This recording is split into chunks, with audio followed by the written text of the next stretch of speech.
राधे कृष्णा। कैसे हैं आप सब? आप सभी को गुप्त नवरात्रों की हार्दिक शुभकामनाएं। और माता रानी से प्रे करें कि आपके जीवन में जो भी प्रॉब्लम आ रही है वो आपको इतनी शक्ति दे, इतनी क्षमता दे कि उस प्रॉब्लम से आप बाहर निकल सकें। आज की जो वीडियो है एक तरह से मैं ये कहूँगी कि उन महिलाओं या पुरुषों के लिए है जो अंदर से खुद को कमज़ोर महसूस करते हैं। और उदाहरण मैं सिर्फ देना चाहूँगी माँ का, क्योंकि कहते हैं कि माँ के नवरात्रे चल रहे हैं, स्टार्ट हुए हैं आज से, तो क्यों ना आप ही के ज़रिए मेरे मुंह से उन्हीं का नाम निकले, क्यों उन्हीं का ही जिक्र हो, तो बहुत बड़ी बात है। एक जैसे पार्वती हैं, पार्वती माता के ही सब रूप हैं ये। एक सौम्य अन्नपूर्णा माँ कितने प्यार से जीवन को सबको प्यार करती हैं। एक ये मान लीजिए कि उनकी भावना इतनी देने की है अपने भक्तों को कि एक ओटने वाला चाहिए, ठीक है। लेकिन यही चीज़ हर औरत के अंदर भी होनी चाहिए। हमेशा किसी भी प्राणी को ये सोचना चाहिए कि ज़रूरी नहीं है कि आप किसी भी चीज़ को लेने की इच्छा रखें, देने की भी रखें। कहते हैं कि आप देने की मनसा रखेंगे उतना ही ऊपर वाला आपको डबल तिबल करके देगा, और सच भी यही है। दूसरी बात क्या है, हमें माँ से और क्या सीखना चाहिए।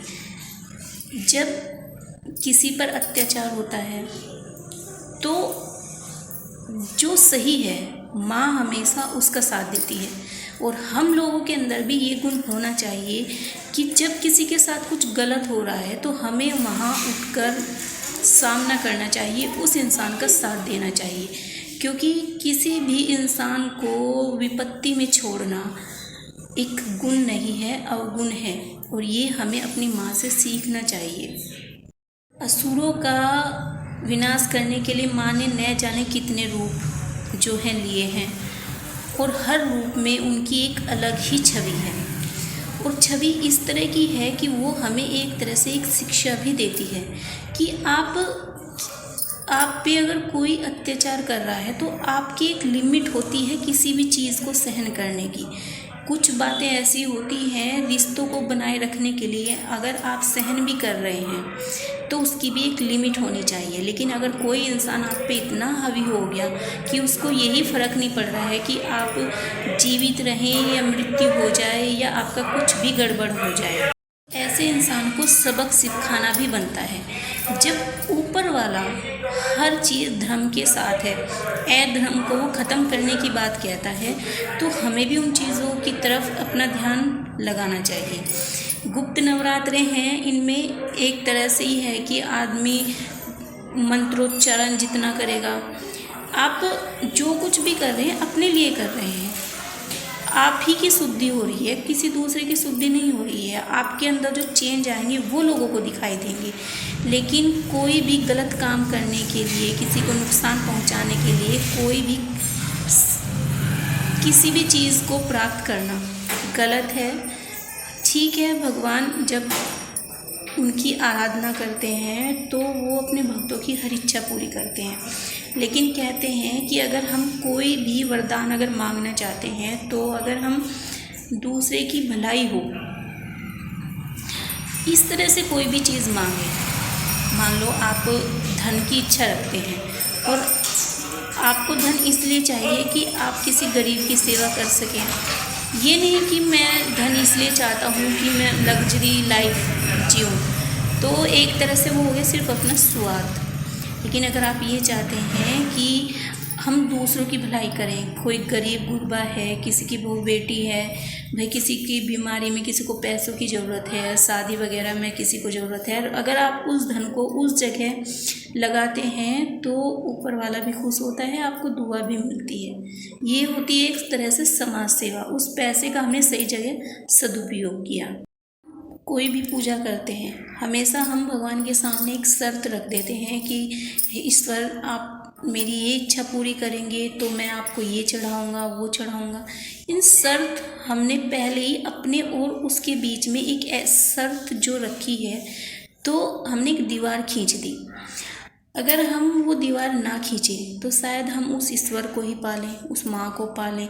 अगर हमने उसको पा लिया तो आप ये मानिए आप की एक इच्छा या दो इच्छा हैं, वो तो फिर सब जानती है। आपको उसके सामने गिड़गिड़ाने की ज़रूरत नहीं है। आप कभी भी पूजा करें, हमेशा ईश्वर से सिर्फ एक ही बात कहें कि आप सब जानते हैं और मेरी कोई इच्छा नहीं है। आप जिस परिस्थिति में, जिस भी हालात में मुझे रखना चाहते हैं, मैं तहे दिल से उसी तरह रहूँगा।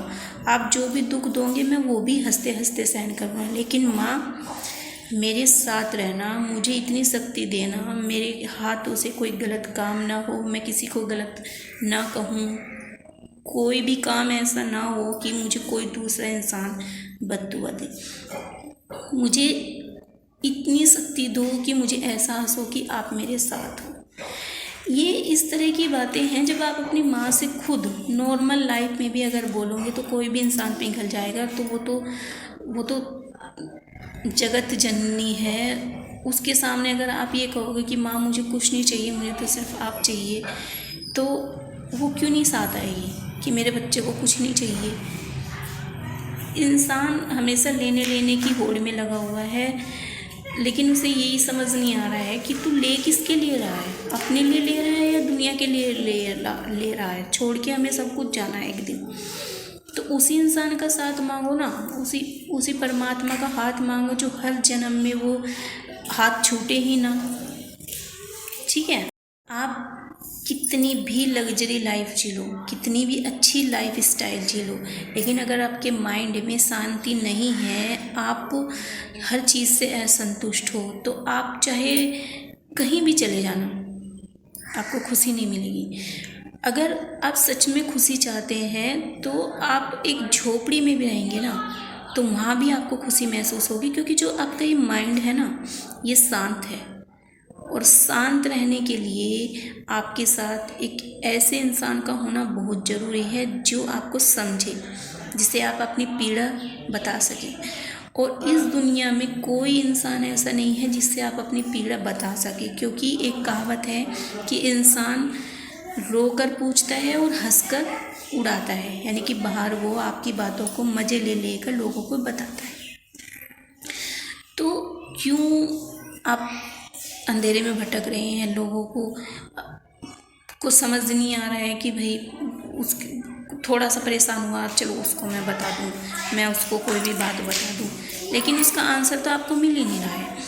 और जब आप आध्यात्मिक के मार्ग पर होते हैं ना, और आप डायरेक्ट परमात्मा से जो है संपर्क करते हैं, तो उससे 3-4 बेनिफिट होते हैं। पहली बात, आपके माइंड में जो भी गंदगी थी वो निकल गई, सीधा आपका संपर्क हुआ, तो आपको मानसिक शांति मिली। जब मानसिक शांति मिलेगी तो क्या होगा कि आपके अंदर जो भी तूफान चला हुआ है उसका आपको धीरे धीरे समाधान मिलना स्टार्ट हो जाएगा। आपकी प्रॉब्लम कहाँ से शुरू हुई, उसका कहाँ एंड होना चाहिए, कैसे होना चाहिए, कोई नुकसान हुए बिना, तो ये बातें आपके अंदर आने लगती हैं। और अगर आपको ये लगता है कि कोई इंसान आपकी समस्या का समाधान करेगा, तो आप खुद देख लीजिए कि समस्या का समाधान होता है या बातें और बिगड़ती हैं। इंसान तभी खुश रह सकता है जो वो मानसिक रूप से खुश हो।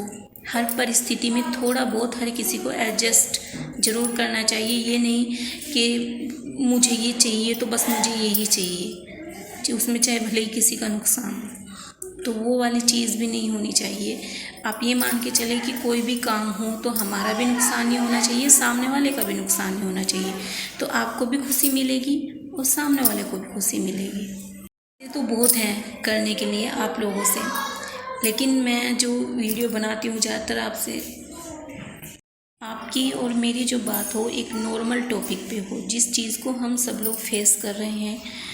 किताबों में पढ़ी लिखी बातें क्या होता है कि उन चीज़ों को हमने कभी देखा नहीं होता, सुना नहीं होता, लेकिन दूसरे के जीवन से हम एक प्रेरणा लेने की कोशिश करते हैं।